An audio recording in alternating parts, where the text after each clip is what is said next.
Listo, chicos, ya estamos grabando. ¿Ustedes ven mejor ahí? Chicos, los que están al otro lado, ¿la imagen la ven mejor? Sí, profe. Bueno, listo. Entonces, trabajemos.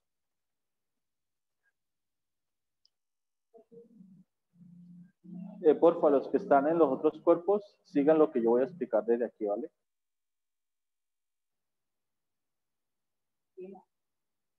¿Qué tiene? ¿Qué tiene?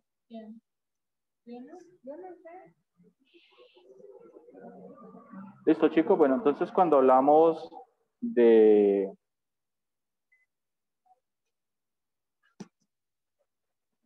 tema de hoy, bueno, entonces nos vamos a referir a la cavidad oral. Recuerden que la cavidad oral es lo que conocemos como la boca.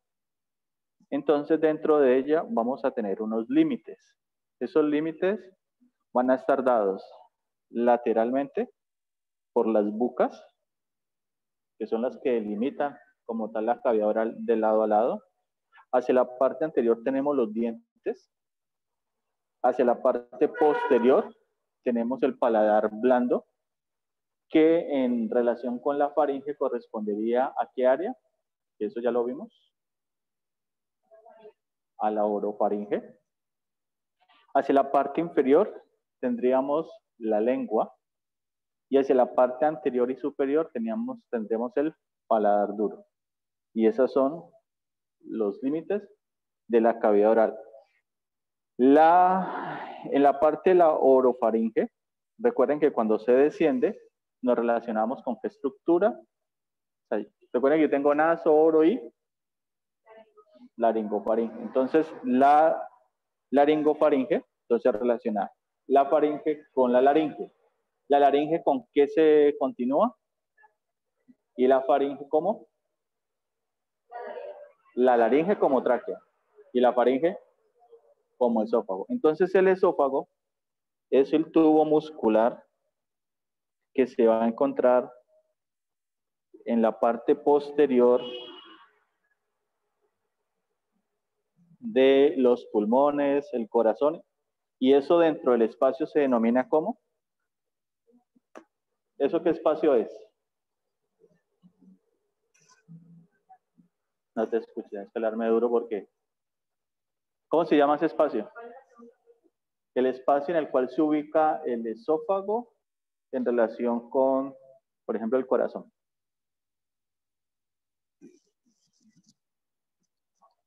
A ver, bellezas. Mediastino posterior. Entonces, él desciende. Él atraviesa un músculo. ¿Cómo se llama ese músculo? Y pasa del tórax al abdomen a través de qué estructura? ¿Y va acompañado de qué? Los troncos vagales, anterior y posterior. Entonces el esófago, pues aquí no lo podemos ver porque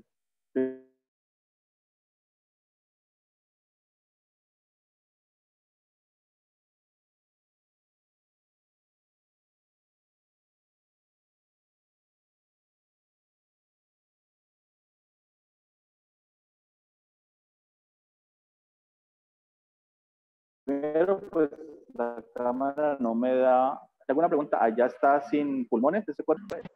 ¿Cómo te digo, chicos?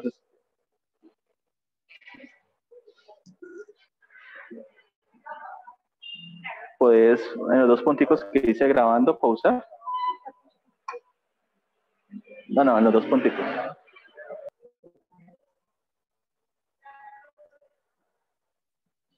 Listo, chicos. Bueno, entonces, lo que les estaba diciendo es que el esófago, que es este tubo, me va a presentar tres partes estrechas. La primera, cuando pasa de faringe a esófago, porque él se ubica posterior a la tráquea. La segunda parte estrecha es en relación con la bifurcación de la tráquea y la presencia del arco aórtico. Y la tercera parte estrecha es cuando pasa de el tórax al abdomen a través del hiato. Esas son las tres partes estrechas. Entonces, cuando él hace este recorrido, se va a continuar luego como estómago. Entonces, en el estómago vamos a tener lateralmente esta relación que tiene el esófago con el estómago. A eso se le conoce como la incisura cardíaca. Dependiendo de un ángulo determinado, que no lo sé, para que no me la van a preguntar ahorita, este ángulo va a permitir que se dé un mayor o menor, o que se presente o no un reflujo gastroesofágico. ¿Listo? Pero no sé el ángulo. Entonces aquí lo tenemos. Y aquí la mucosa que trae el esófago cambia en relación con la mucosa que tiene el estómago. Y vamos a encontrar en este punto un esfínter, que es un esfínter fisiológico. ¿Qué quiere decir? Que las fibras normalmente de un esfínter, por ejemplo, este esfínter que tengo acá, corresponde al píloro. Y las fibras del esfínter son radiadas. Pues como vulgarmente lo que decimos un culito. ¿Listo? Pues para que me lo entiendan. Este es el esfínter pilórico. Pero aquí este esfínter no tiene ese tipo de fibras. Las fibras que están aquí lo que me van a permitir es la formación de un esfínter fisiológico, más no un esfínter anatómico. Y a este esfínter le llamamos el cardias. Cardias.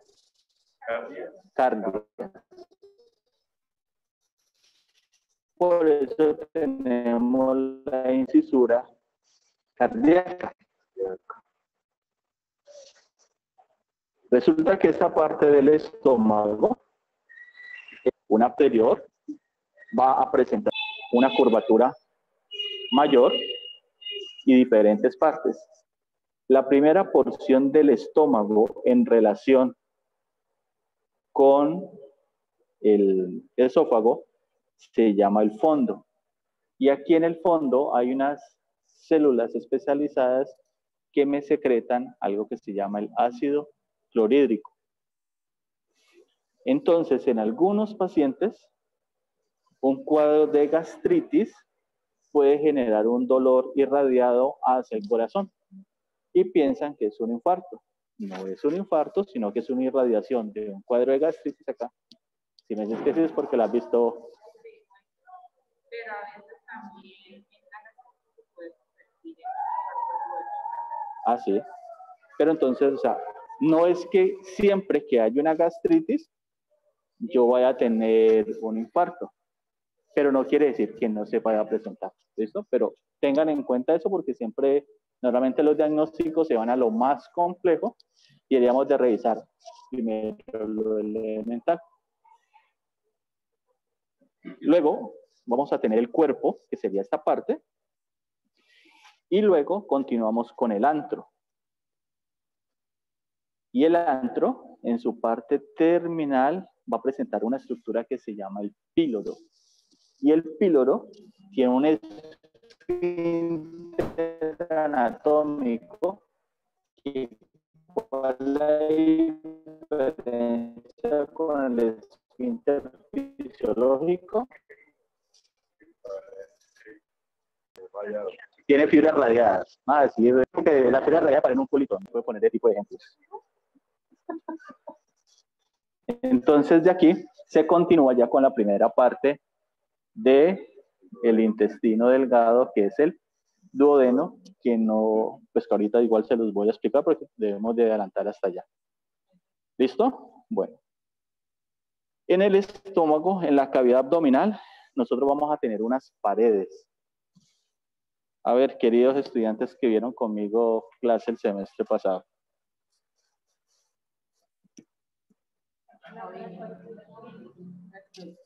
A ver, Estefanía Urrea.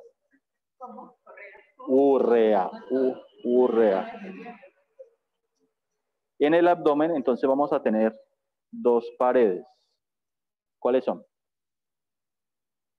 Piénsela por lógica, bueno, también los que están al otro lado.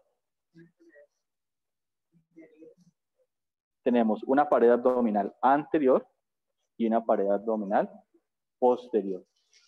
La pared abdominal anterior está delimitada por los músculos anchos del abdomen. ¿Cuáles son? Este primer músculo que señalo aquí corresponde al músculo recto del abdomen, cuyo origen lo tengo en la sínfisis púbica y la inserción se da a nivel del esternón y las costillas. ¿Qué movimientos hace ese músculo? Los que están al otro lado. Los que están, ustedes no, los que están al otro lado. Chicos. No, señora. Chicos, los que están al otro lado. ¿Sí me escuchan? Hola, profe. Un poquito, se escucha entrecortado, pero pues uno trata de con las imágenes ubicarse, profe. Bueno, la pregunta que estoy haciendo es, ¿el recto hace?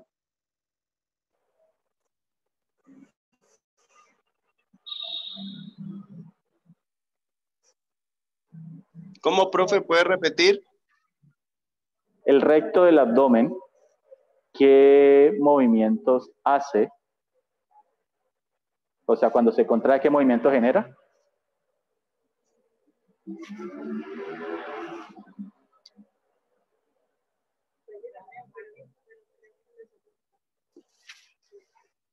La cara que hacen ustedes, se paren cuando regaño a mis perros, que me pongan, miran para allá.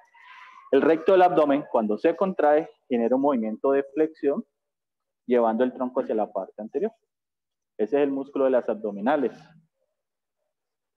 ¿Listo? Lateralmente en el abdomen voy a tener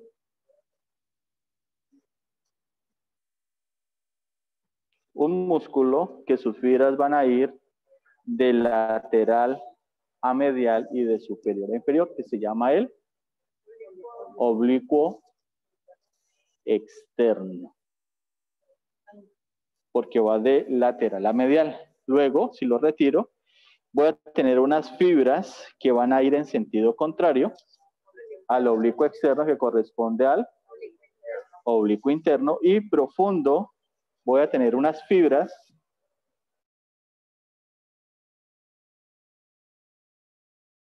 que aquí las vemos, que se llama el músculo transverso del abdomen. Este músculo es el más profundo de los músculos anchos del abdomen y es el responsable de mantener la presión intraabdominal. O sea que cuando usted le dice a una persona anatómicamente contraiga el abdomen o coloquialmente meta la barriga, lo que está haciendo es estimular el recto del abdomen para que empuje las vísceras y las ubique de la manera adecuada. Por eso el tema de la faja. Visto que las fajas tienen esa forma circular, es para repetir eso. Entonces, si tengo una pared anterior, voy a tener una pared posterior. Y la pared posterior va a estar delimitada por dos músculos. Este primer músculo que veo aquí, que es un músculo que me sirve de referencia, que también lo tengo acá, que me sirve de referencia para la ubicación de los nervios del plexo lumbar y lumbosacro, ¿cómo se llama? ¿Cuadrado lumbar? El Hola. psoas mayor. Ah, psoas mayor. Ole. Y lateralmente a él sí tengo el músculo cuadrado lumbar y cuadrado lumbar. Y estos son los músculos responsables de la pared posterior del abdomen. Entonces tengo pared posterior, psoas mayor, cuadrado lumbar. Pared anterior, recto del abdomen, oblicuos, externo, interno y transverso del abdomen. En la pared anterior del abdomen vamos a tener una división topográfica del mismo. Y esa división topográfica del abdomen está dado por algo que se llaman los cuadrantes. ¿Listo? Entonces, imaginariamente proyectamos dos líneas desde el punto medio de la clavícula, del lado derecho al lado izquierdo, ella desciende desde el borde superior del hueso ilíaco que corresponde a qué estructura, la cresta ilíaca, proyecto 2 líneas, y desde el borde inferior de las costillas, de la última costilla, proyecto una línea, y esto me divide anatómicamente el abdomen en 9 regiones. Entonces, las regiones que vienen por la mitad, que tiene como límite lateral las líneas medioclaviculares y las líneas subcostales y bicrestales, me delimitan un cuadrante superior que lo conocemos como epigastrio, un cuadrante intermedio que se llama mesogastrio y un cuadrante inferior que se llama hipogastrio.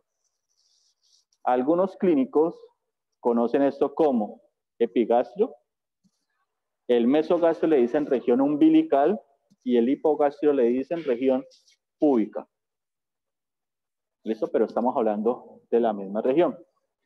Lateralmente vamos a tener cuadrantes que se llaman de la misma forma, pero que se diferencian por la lateralidad. Entonces, en la parte superior tengo Hipocondrio el derecho. flanco, el hipocondrio de la región.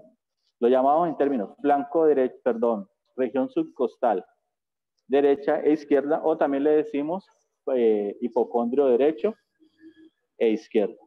Luego me voy a la región inferior a él, entonces tengo flanco derecho, flanco izquierdo o región lateral derecha e izquierda, y en la parte inferior tengo fosa ilíaca derecha e izquierda o región inguinal derecha e izquierda. Y eso para ustedes es muy importante porque a partir de allí usted puede ubicar, en el caso de una herida, decir, bueno, paciente con herida por arma de fuego que ingresa por flanco derecho o región lateral derecha sin orificio de salida. Que ya usted comienza a imaginarse qué va a pasar por allá. ¿Listo? ¿Cómo van, chicos, los que están al otro lado? Bien, profe. Bueno, entonces, si yo retiro la pared anterior del abdomen, me voy a encontrar con la cavidad abdominal. Entonces, en la cavidad abdominal voy a tener un tejido que me cubre los intestinos. ¿Cómo se llama ese tejido? ¿Cómo se llama ese tejido?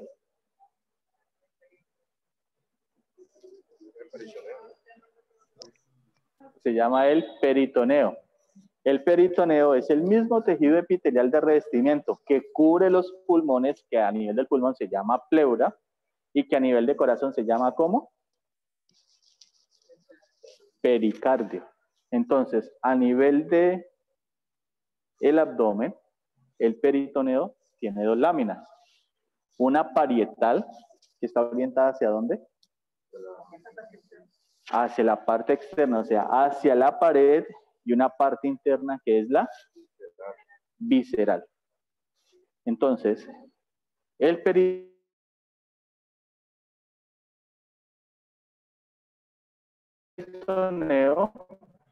me va a delimitar entonces una cavidad peritoneal entre la lámina y un que se llama el espacio peritoneal. Entonces, voy a tener unos órganos que están dentro, que se llaman órganos intraperitoneales, y voy a tener órganos que están por fuera de eso, o van a estar detrás, que se llaman órganos retroperitoneales, y unos órganos que van a estar por debajo, que se le llaman órganos subperitoneales.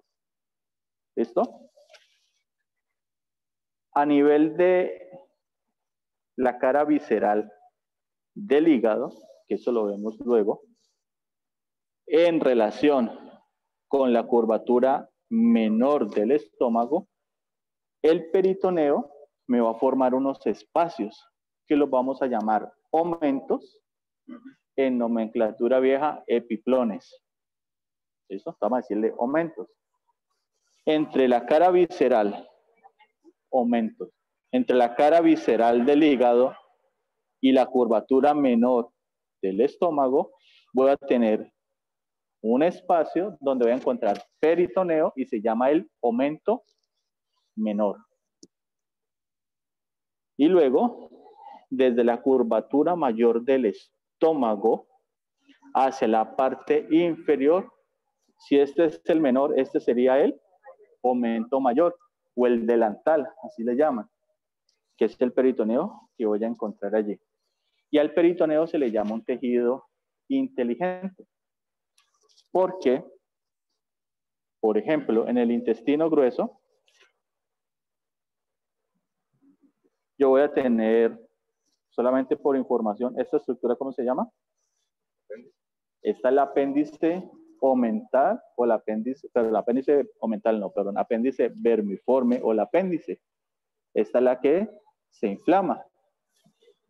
Ella, cuando se inflama, el peritoneo, por alguna respuesta pues, que yo desconozco, se orienta hacia allá y la cubre y hace un plastrón.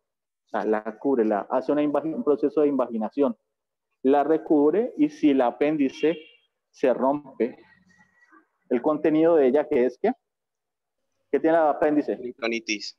Peritonitis. Sí, o sea, genera peritonitis, pero el apéndice, ¿qué tiene? ¿Dentro qué tiene? Ah, Semilla. ¿Material qué? ¿Qué tiene? ¿Semillas de qué fruta? Eso es grasa, ¿no, profe?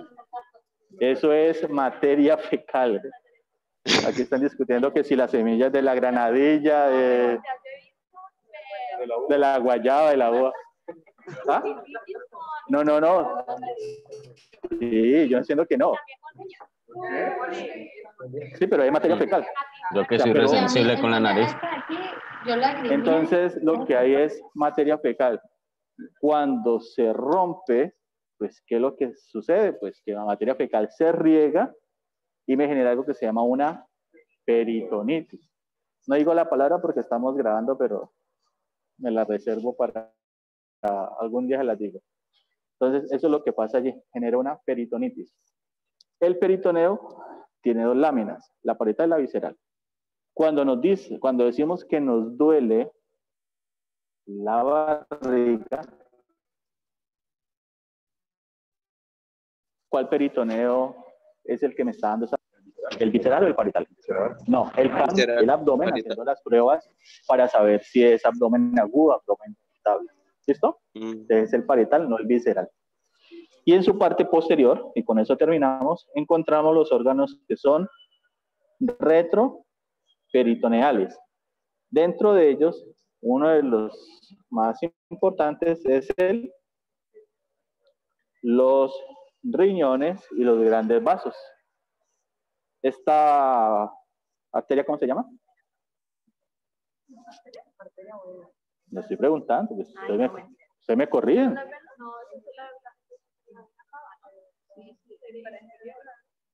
Esta es la vena cava inferior y esta es la arteria aorta. Ayer estaba viendo televisión y un señor se murió porque tuvo una lesión en la vena aorta. ¿Por qué murió, señor?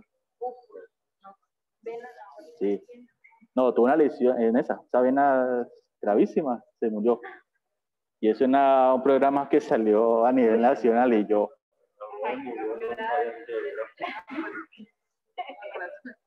Con razón se murió porque tuvo una lesión en la vena aorta. Milagro no dijo que era la vena aorta inferior, porque pues ahí sí. Y recuerden que en relación con la arteria aorta abdominal que está aquí, la vena cava inferior es lateral derecha. Por eso las mujeres en estado de gestación se deben de acostar ¿sobre qué lado? Izquierdo y no en el derecho, porque puede generar disminución en el retorno venoso y por ende sufrimiento fetal. ¿Listo, chicos? Bueno, asistente. Puedes parar allá. Listo, chicos. Entonces, el contenido de la clase es ese. ¿Hoy?